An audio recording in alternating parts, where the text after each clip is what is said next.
नमस्कार, मी स्नेहल चौधरी. आपण पाहत आहात LS मराठी. पाहूयात काही महत्त्वाच्या घडामोडी. ठाकरेंचे वकील कपिल सिब्बल यांचा सुप्रीम कोर्टात आज 35 मिनिटं युक्तिवाद. आमचं म्हणणं आधीच ऐकलं असतं तर शिंदेचं सरकार कधीच स्थापन झालं नसतं, असं सिब्बल यांनी केले वक्तव्य. आरोग्यमंत्री प्रकाश आंबेडकरांच्या जिल्ह्यात मोठी कारवाई. प्रतिमा हॉस्पिटलमध्ये अवैध गर्भपात सुरू असल्याचं उघड.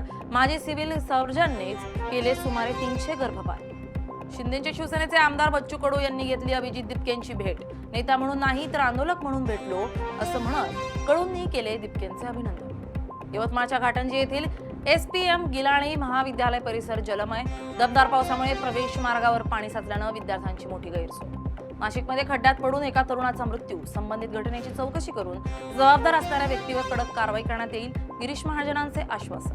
जळगाव जिल्ह्यात 2000 महिलांनी दिला लाडकी बहीण योजनेच्या लाभांना नकार. एकावेळी एकाच योजनेचा लाभ लाभार्थ्यांना घेता येणार असं शासनाचं धोरण. शिक्षकाने 3 विद्यार्थिनींची केले अश्लील चाळे. गोंदिया जिल्ह्यातील लंबाटोला येथील शाळेतील प्रकार. आरोपी शिक्षकानं 3 वर्षाआधी असंच कृत्य केलं होतं. आरोपीला रावणवाडी पोलिसांनी केली अटक.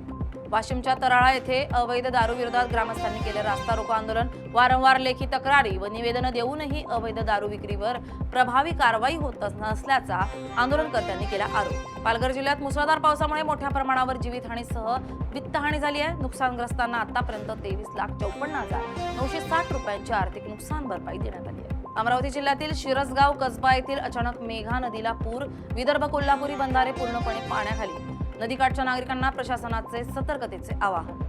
या होत्या काही महत्त्वाच्या घडामोडी. पाहत रहा LS मराठी, सत्याची नवी दिशा.